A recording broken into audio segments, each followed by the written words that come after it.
নমস্কার, আদাব। আমি প্রবীর বিশ্বাস আর আপনারা দেখতে শুরু করে দিয়েছেন এনকে ডিজিটাল। আজকের পর্ব একটু দেরিতে শুরু হলো, তার জন্য মার্জনা চেয়ে নিচ্ছি।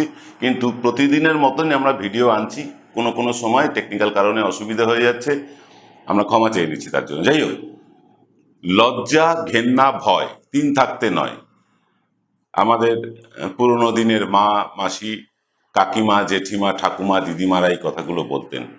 লজ্জা, ঘেন্না, ভয়। আপনারা ভাবছেন আজকের বিষয় তো ধর্ম, তাহলে লজ্জা, ঘেন্না, ভয় এলো কোত্থেকে? এলো, আপনি কখন লজ্জা পান? আপনি তখনই লজ্জা পান যখন আপনি আপনার কৃতকর্মের জন্য আপনাকে লোকের কাছে অসম্মানিত হতে হয়, লোকের কাছে অপদস্থ হতে হয়, তখন আপনি লজ্জা পান, তাই তো? ঘেন্না কখন হয়?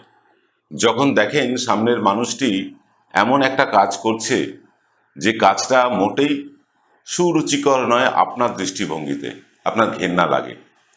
আর ভয় কখন পান? ভয় আপনি কিসে কিসে পান তার আগে দেখুন। আপনি ভূতে ভয় পেতে পারেন, আপনি ভগবানকে ভয় পেতে পারেন, আপনি ধর্মকে ভয় পেতে পারেন, আপনি রাজনীতিবিদদের ভয় পেতে পারেন, আপনি পুলিশকে ভয় পেতে পারেন, আইন আদালতকে ভয় পেতে পারেন। ভয়ের অনেকগুলো ব্যাপার আছে। তো ভয় নিয়ে আজকে কথা বলতে গিয়ে ধর্ম এসেই যায়। আমরা আসবো ধর্ম নিয়ে, কিন্তু তার আগে আপনাকে ভয় নিয়ে একটু কথা বলি। ভয় ভয় ভয় ভয় পাছে ভোট নষ্ট হয়, পাছে ভোট নষ্ট হয়, পাছে ভোট নষ্ট হয়।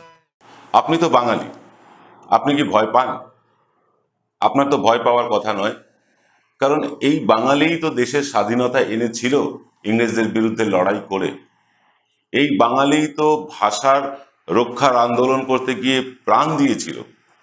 এই বাঙালি পারে নিজের মাতৃভাষাকে রক্ষা করতে, নিজের মাতৃভূমিকে রক্ষা করতে প্রাণ দিতে। আপনি দেখবেন না যে কোনো তামিলনাড়ু, কোনো উত্তরপ্রদেশের লোক বা কোনো গুজরাটের লোক, কোনো রাজস্থানের লোক দেশ মাতৃকার জন্য প্রাণ দিয়েছেন, ভাষার জন্য প্রাণ দিয়েছেন। একাধটা আপনার মানে থাকতেই পারে, আর একাধটা যে নামগুলো আছে সেগুলো নিশ্চয়ই মেন স্ট্রিমে আসা উচিত না, কারণ মানে ব্যতিক্রম কখনো নিয়ম হতে পারে না। একাধটা নিশ্চয়ই ব্যতিক্রম সর্বত্র আছে।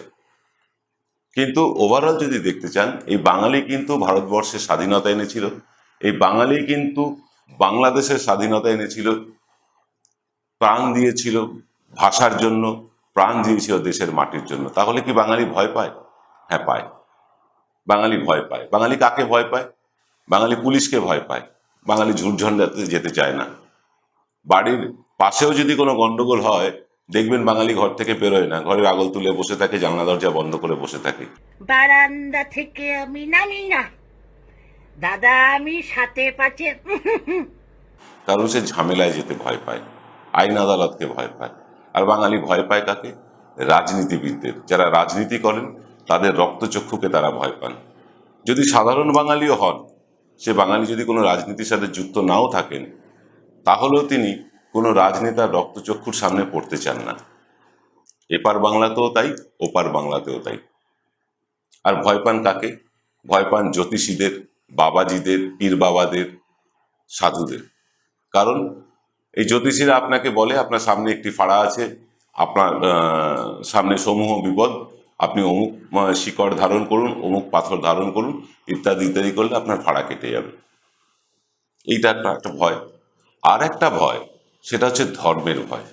হ্যাঁ, এখন ধর্মের ভয়টাই কিন্তু জাঁকিয়ে বসেছে দেশে দেশে। শুধু এরা ভারতবর্ষ, বাংলাদেশ, পাকিস্তানের কথা নয়, পৃথিবীর সর্বত্র এই ধর্মের বাবারা, তারা কিন্তু ভয় দেখিয়ে শাসন করে আসছে।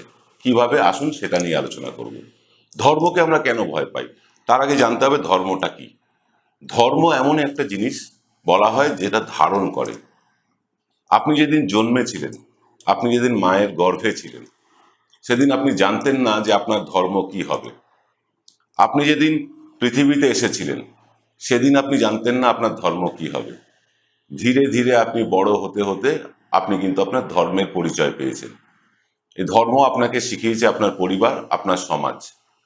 আপনি কিন্তু এসব শিখে আসেননি।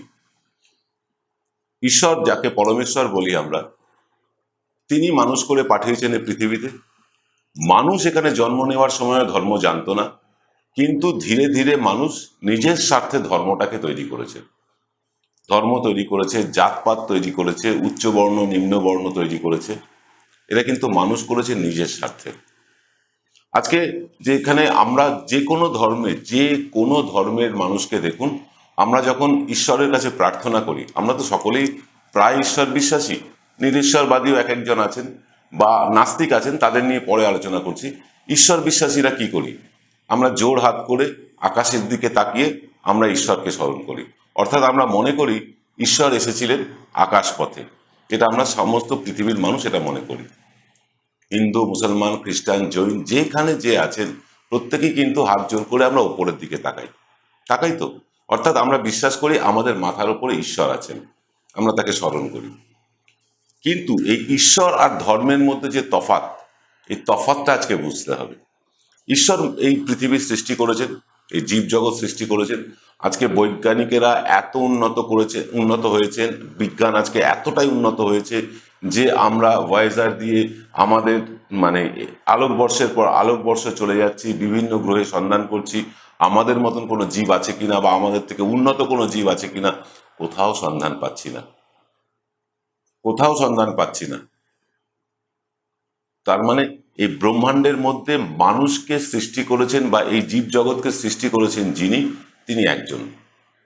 এবার তার কেউ কেউ আকার দেন, কেউ আকার দেন না, সেটা আলাদা ব্যাপার, তার নিজস্ব দৃষ্টিভঙ্গির ব্যাপার। কিন্তু একটা জিনিস মাথায় রাখুন, এই যে ঈশ্বর আমাদেরকে পাঠানোর পর আমরা ধর্ম সৃষ্টি করলাম, কেউ মুসলমান হলাম, কেউ হিন্দু হলাম, কেউ খ্রিস্টান হলাম, কেউ জৈন, পার্সি, বুদ্ধিস্ট এরকম হলাম। কিন্তু ঈশ্বর যখন পাঠিয়েছেন তখন কিন্তু আমাদের মানুষ হিসাবেই পাঠিয়েছিলেন। আমরা জঙ্গলে থাকতাম, জন্তু জানোয়ারের সাথে লড়াই করে বাঁচতাম। এই বাঁচতে বাঁচতে আমরা যখন যত উন্নত হয়েছি তত কিন্তু আমরা এই ধর্মটাকে আষ্টে পৃষ্ঠে জড়িয়ে তুলেছি। এবার আসি ধর্মের ব্যাপার নিয়ে। ধর্মকে কেন আমরা ভয় পাই? কারণ আমরা প্রত্যেকটা মানুষ ঈশ্বরে বিশ্বাসী। কিছু মানুষকে বাদ দিচ্ছি, নাস্তিকদের কথায় পরে আসছি। ঈশ্বরে বিশ্বাসী। এই ঈশ্বরের সাথে ধর্মের যোগাযোগটা কি? কারা এই যোগাযোগটা করেন?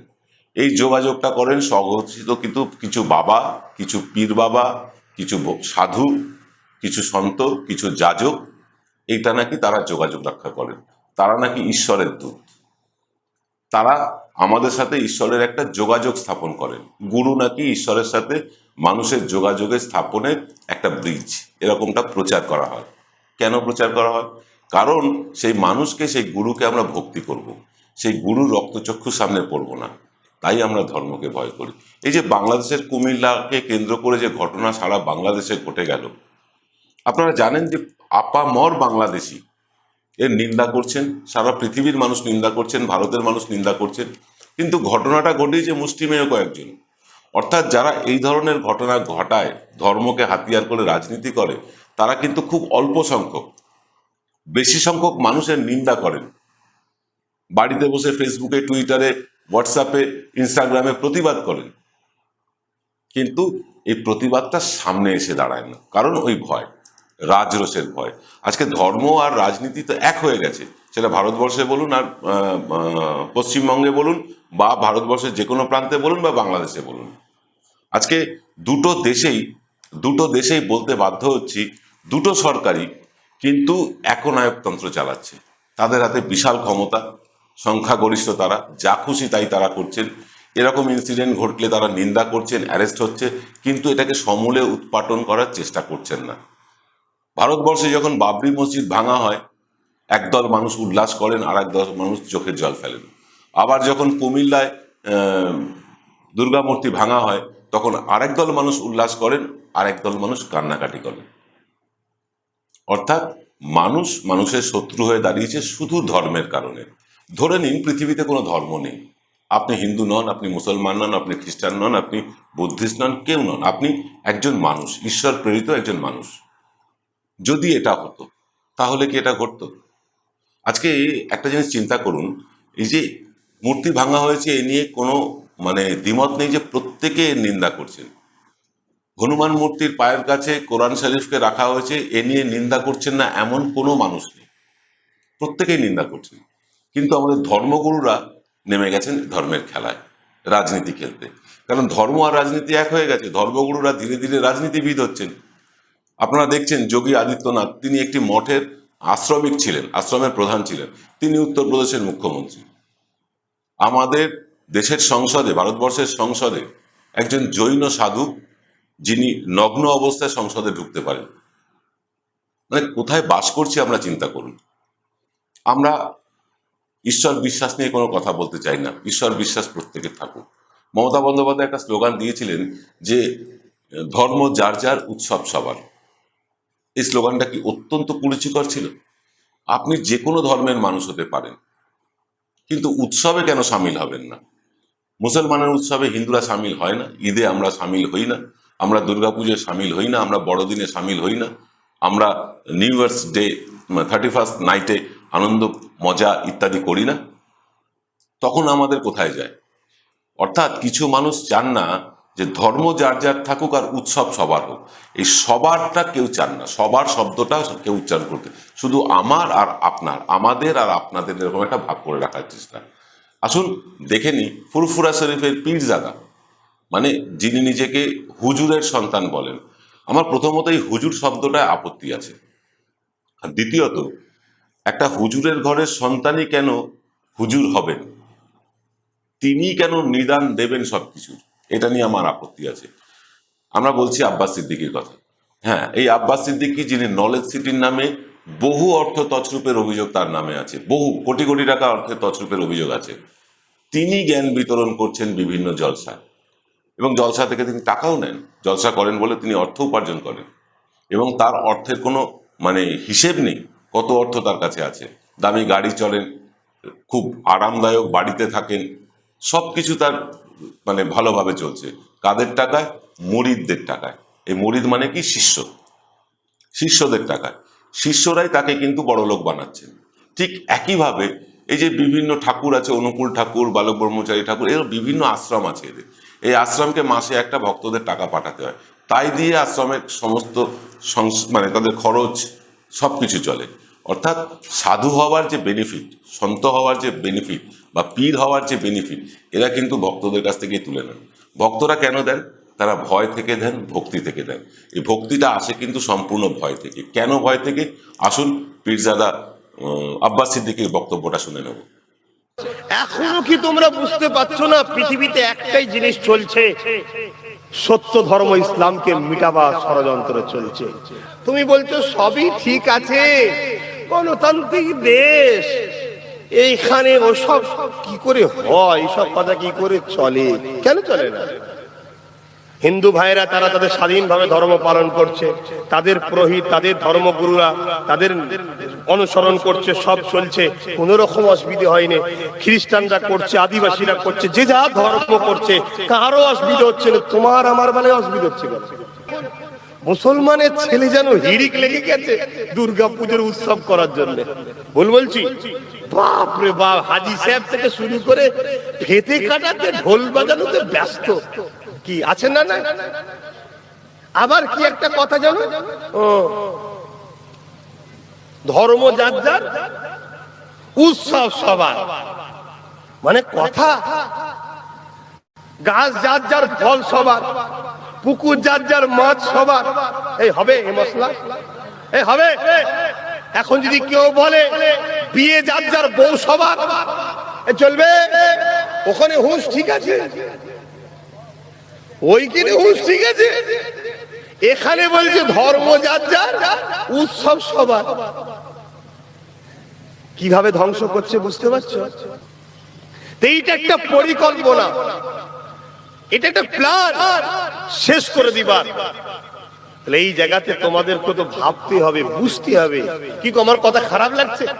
উৎসব যদি, ধর্ম যদি যার যার হয়, উৎসব যদি সবার হয়, তাহলে কুরবানির সময় ডেকে নিয়ে আসো না ঠ্যাংটা ধরার জন্য।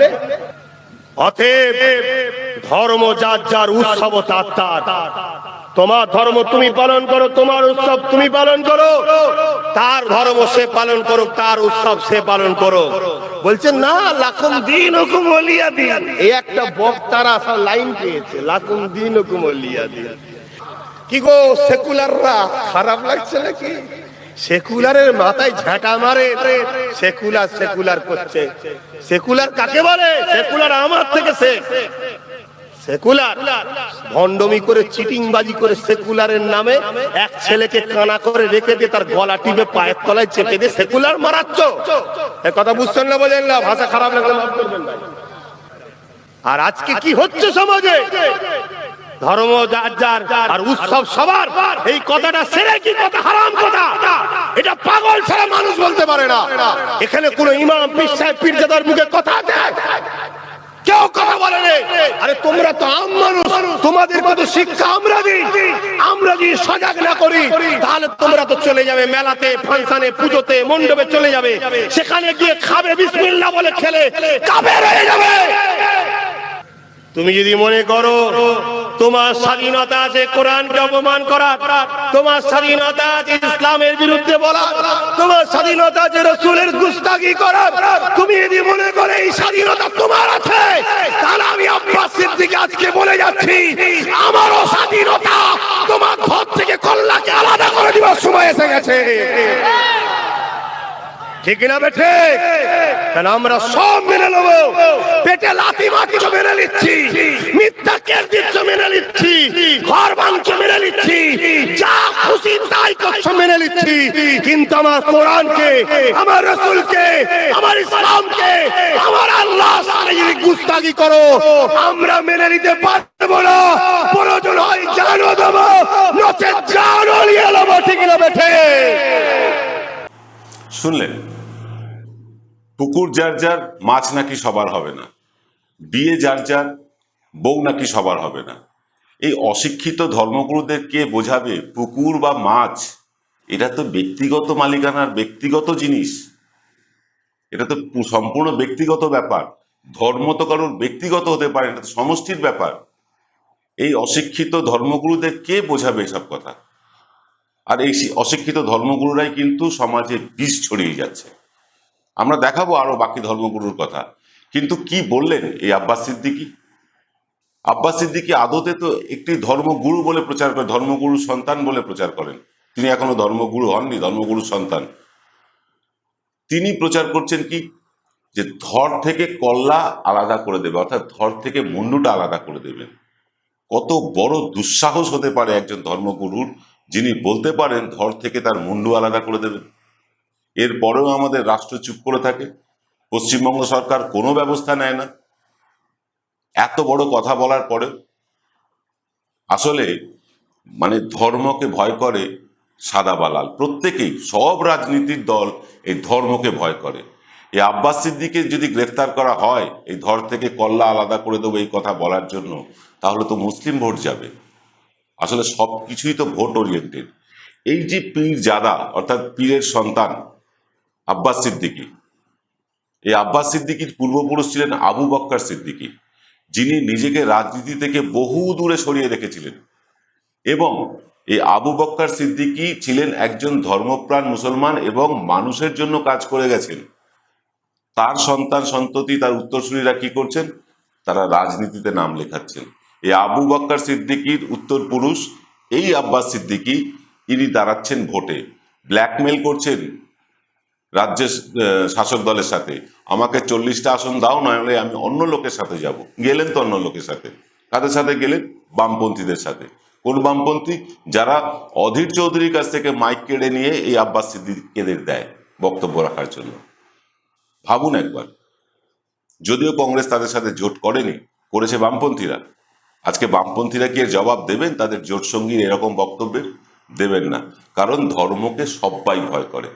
যতটা মমতা ব্যানার্জি ভয় করেন, ততটাই নরেন্দ্র মোদী ভয় করেন, ততটাই এই বামপন্থীরা ভয় করেন, ততটাই অধীর চৌধুরীরা ভয় করেন। কারণ আজকে আব্বাস সিদ্দিকীর বিরুদ্ধে ব্যবস্থা নিলে, আইনি ব্যবস্থা নিলে মুসলিম ভোট চলে যাবে মমতা বন্দ্যোপাধ্যায়, সেই ভয় তিনি নিচ্ছেন না।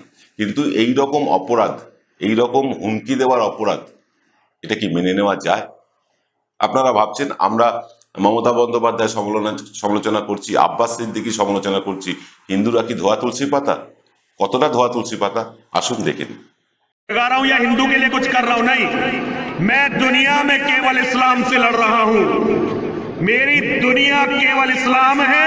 मैं पूरी धरती से इस्लाम को खत्म करना चाहता हूं, और वो केवल इसलिए खत्म करना चाहता हूं कि यदि इस्लाम को खत्म नहीं किया गया तो ये पूरी धरती खत्म होगी। और इसकी गवाही के लिए किसी और की जरूरत नहीं है, हमें केवल और केवल कुरान को पढ़ना पड़ेगा। बहुत सारे लोग, अभी हमारे पूर्व वक्ता आचार्य जी कह रहे थे, वागीश जी, कि हिंदुओं के 4 दुश्मन हैं, लेकिन मैं समझता हूं कि हिंदुओं के केवल 3 दुश्मन हैं। एक हिंदू की अकर्मण्यता, एक हिंदू की कायरता और एक हिंदू का कमीनापन।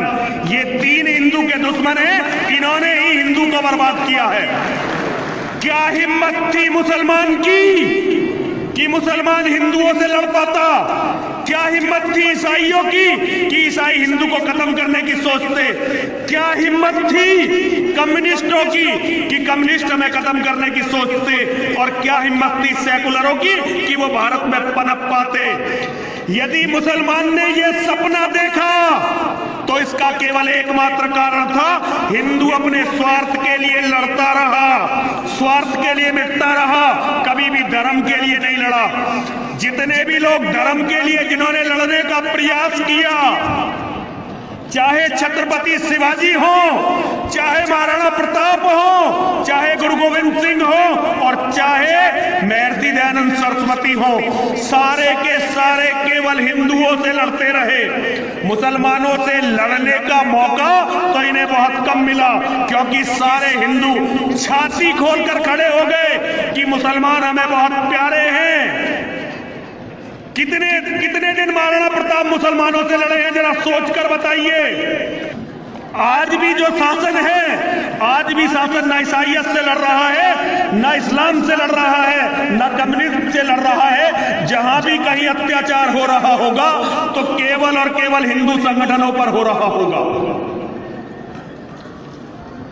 जब तक हिंदू अपने धर्म को नहीं समझेगा, जब तक हिंदू अपने धर्म को नहीं मानेगा। अच्छा, हिंदुओं की बात तो छोड़ो, मैं आर्य समाजियों से पूछना चाहता हूं, यहां सनातनियों में तो केवल मैं ही हूं। सनातन धर्म का मानने वाला ये कह सकता है कि उसे तो पता ही नहीं है कि धर्म क्या है, क्योंकि सनातन धर्म के मंदिरों में, अभी बात चल रही थी कि मंदिरों का ट्रस्ट इस सरकारों के पास है।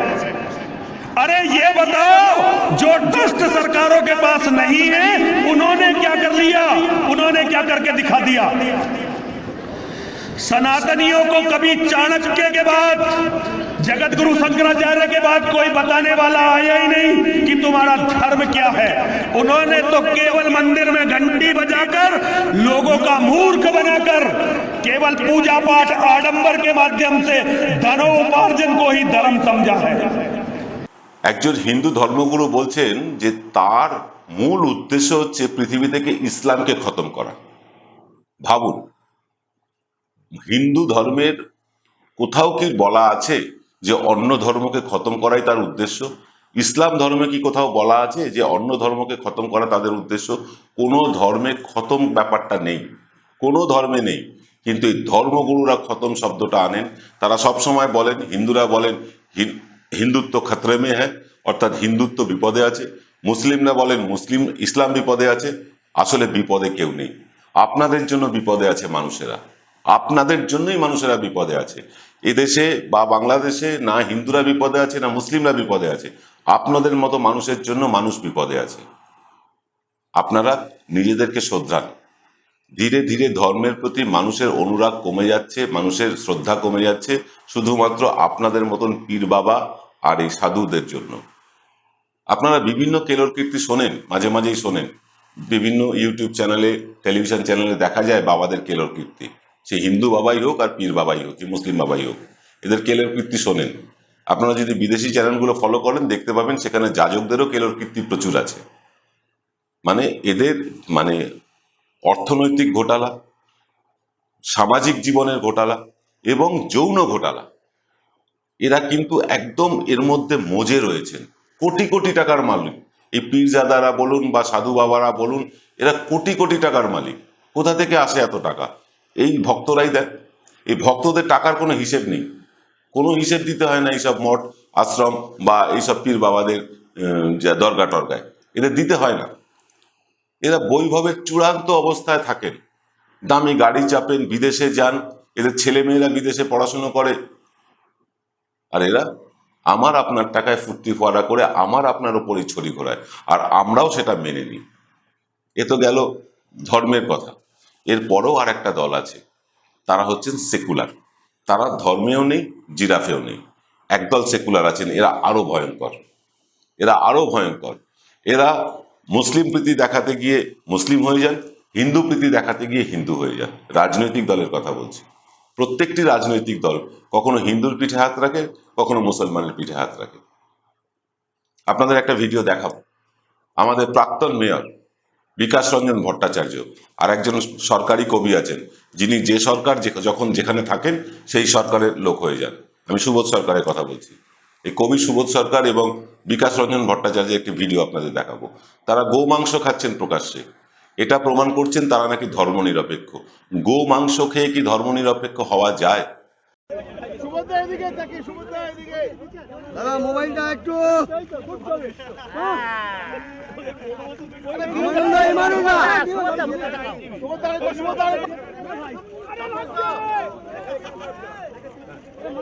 হ্যাঁ হ্যাঁ এই তো এই তো এই তো এই তো এই তো এই তো এই তো এবার এই তো আবার ময়দানে মিন্টুরা সেটা গেল। হিন্দু ধর্মের কোথাও কি বলা আছে গোমাংস খাওয়া যাবে না? এটা আমি আপনি তৈরি করেছি। কোথাও বলা নেই গোমাংস খাওয়া যাবে না, তবু এরা প্রকাশ্যে গোমাংস খেয়ে বলছেন যে আমরা কোনো ধর্ম মানি না। গোমাংস খেলেই কি ধর্ম পরিবর্তন হয়? বহু হিন্দুকে আমরা জানি, আমি ব্যক্তিগতভাবে জানি যে বহু হিন্দু গোমাংস খান এবং সেটা অত্যন্ত আদরের সাথে গ্রহণ করেন। আমি ব্যক্তিগতভাবেও খাই। কি এসে গেল? ধর্মে কোথাও বলা নেই খেতে হবে না, কিন্তু দেখবেন কোনো কোনো আশ্রমের থেকে বলা হয় অমুক দিন নিরামিষ খাবে, তমুক দিন পেঁয়াজ রসুন খাবে না, তুমি মাছ মাংস খাবে না, এইসব দিয়ে আপনাকে ভয় দেখানো হয় যে এইগুলো খেলে আপনার বিপদ হবে। শনিবার মঙ্গলবার আপনি যদি নিরামিষ না খান, আপনার পরিবারে অনিষ্ট ঘনাবে, অনিষ্ট হবে। এইগুলো ভয়, আর এই ভয় যত আপনি পাবেন তত এই বাবাজিদের রমরমা চলবে। এই যে তাবিজ কবজ শিকড় বাকড় এগুলো দিয়ে যে বাবাজিরা আমাদেরকে দিনের পর দিন টুপি পরিয়ে যাচ্ছেন, আর আমরা পড়েও যাচ্ছি কেন? আপনার ঈশ্বর বিশ্বাস থাকুক, আপনি ঈশ্বরে বিশ্বাস করুন যে পরমেশ্বর আপনাকে এই পৃথিবীতে মানুষ করে পাঠিয়েছেন, তার প্রতি আপনার আস্থা থাকুক, কিন্তু বিশেষ কোনো ধর্মের প্রতি আস্থা দেখাতে গিয়ে অন্য ধর্মের প্রতি অসহিষ্ণু কেন হবে? আজকে বাংলাদেশে যে ঘটনা ঘটেছে, হনুমানের পায়ের কাছে, হনুমান মূর্তির পায়ের কাছে কোরআন শরীফ রাখা অত্যন্ত নিন্দনীয় ঘটনা। তার চেয়েও নিন্দনীয় ঘটনা তার পরবর্তী অধ্যায়ে হলো, দুর্গা মূর্তি ভাঙা হলো, বিভিন্ন জায়গায় মানুষের উপর অত্যাচার হলো। আর ছত্তিশগড়ে কি হলো? বিসর্জন দিয়ে ফিরছিলেন কয়েকজন মানুষ, তাদের ওপর দিয়ে গাড়ি চালানো হলো। অর্থাৎ এক হিন্দু, পরে জানা গেল তিনি মধ্যপ্রদেশের বিজেপি নেতা, যিনি গাড়িটা চাপিয়ে দিলেন, মৃত্যু হলো মানুষের। অর্থাৎ দেখা গেল হিন্দুই হিন্দুর ওপর আক্রমণ করছে এখন ভারতবর্ষে। শুধু মুসলিমরা আক্রান্ত ভারতবর্ষে এরকমও নয়, শুধু হিন্দুরা আক্রান্ত বাংলাদেশে এরকমও নয়। এরকম একটা পারসেপশন তৈরি করা হচ্ছে। আর কারা তৈরি করছে? আমাদের রাজনেতারা। আসলে ভারতবর্ষ এবং বাংলাদেশের দু দেশেই চলছে একনায়কতন্ত্র। বাংলাদেশের হাসিনা সরকার বা ভারতবর্ষের মোদী সরকার, এরা যা খুশি তাই করছে, যা খুশি তাই করছেন। সাধারণ মানুষের কথা এরা ভাবছেন না। আজকে বাংলাদেশকে অনেক ফুলিয়ে ফাঁপিয়ে দেখানো হচ্ছে, জিএসডিপি অনেক বেশি, জিডিপি অনেক বেশি, সব ঠিক আছে। বাংলাদেশের প্রত্যন্ত গ্রামে যান, মানুষের দুবেলা খাবার জুটছে না, একটা চালা ঘর পর্যন্ত নেই। এই বাড়তি বৈভব দেখিয়ে কি লাভ? আমাদের দেশে ভারতবর্ষের প্রধানমন্ত্রী 8,500 কোটি টাকার প্লেন চাপছেন, আর এখানে 800 টাকা দিয়ে একটা জামা কিনে দেওয়ার ক্ষমতা নেই গরিব মানুষের, পুজোর ছেলে মেয়েকে। এইটা দু দেশেই চলছে, দু দেশের সরকারই এটা করছে। এবার ঘটনা হচ্ছে কারা করছে এটা? করছে তো মুষ্টিমেয় লোক। ওই কোরআন ওটা রেখেছিল মাত্র কয়েকজন লোক, মূর্তি যারা ভেঙেছিল সেটাও কয়েকজন লোকই ভেঙেছিল, বা বিসর্জনের মিছিলে গাড়ি চালিয়ে দিয়েছিল সেটাও 2-1 জন লোক। অন্যায় করে দু একজন, আর আমরা ফেসবুক, টুইটার, হোয়াটসঅ্যাপ, ইনস্টাগ্রামে আমরা কেঁদে ভাসিয়ে দিই, আমরা রুখে দাঁড়াই না। এই ধর্ম ব্যবসায়ীদের বিরুদ্ধে রুখে দাঁড়াতে হবে। আর ধর্মের সাথে যারা রাজনীতি যোগ করে দেন, ধর্ম একরকম, রাজনীতি আর এক রকম, ধর্মের সাথে যারা রাজনীতি যোগ করে দেন তাদেরকে জনবিচ্ছিন্ন করার দায়িত্ব আমাদের নিতে হবে। এমন মানুষের থেকে আমরা দূরে থাকব। এই প্রতিজ্ঞা যদি আমরা করতে পারি, আর এবং এই প্রতিজ্ঞা যদি আমরা রাখতে পারি যে ধর্মগুরু হোক বা রাজগুরু হোক, গুরু আমার কেউ না। গুরু বলতে শুধু জন্মদাতা পিতা আর মাতাই হবেন এবং শিক্ষক হবেন, আর কেউ গুরু হবেন না। এইটা মাথায় নিয়ে যদি চলতে পারেন, আর যদি এটা ভাবেন যে ঈশ্বর আমাদের পাঠিয়েছেন, আমরা মানুষ এখানে এসে ধর্ম তৈরি করেছি, ঈশ্বর ধর্ম তৈরি করে পাঠাননি। আমরা আমাদের স্বার্থে ধর্ম তৈরি করেছি। আমরা আমাদের স্বার্থে কেউ ব্রাহ্মণ হয়েছি, কেউ দলিত হয়েছি, কেউ শূদ্র হয়েছি, কেউ ক্ষত্রিয় হয়েছি। আমরা আমাদের স্বার্থে, আমাদের কাজের সূত্রে এটা হয়েছে। এটা যদি ভেবে নেন তাহলে কিন্তু এই ধর্ম নিয়ে হানাহানিটা হয় না। আগেই বলেছিলাম, লজ্জা, ঘেন্না, ভয়, তিন থাকতে নয়। মানুষ যদি হতে হয় এই তিনটে থাকা চলবে না। আপনি লজ্জিত হবেন না, এমন কোনো কাজ করবেন না যে আপনি লজ্জিত হন। কাউকে ঘেন্না করবেন না। যে কোনো ধর্মের মানুষ, তাকে আপনি মানুষ বলে ভাবতে শিখুন। আর ভয়, যদি এই রাজনীতিবিদ এবং ধর্মগুরুদের থেকে আপনি ভয় কাটিয়ে উঠতে পারেন, তাহলেই তো একদিন সত্যিকারের মানুষ হবেন। আসুন আমরা সত্যিকারের মানুষ হয়ে বাঁচি। আজ এই পর্যন্ত। সকলে ভালো থাকবেন। জয় বাংলা।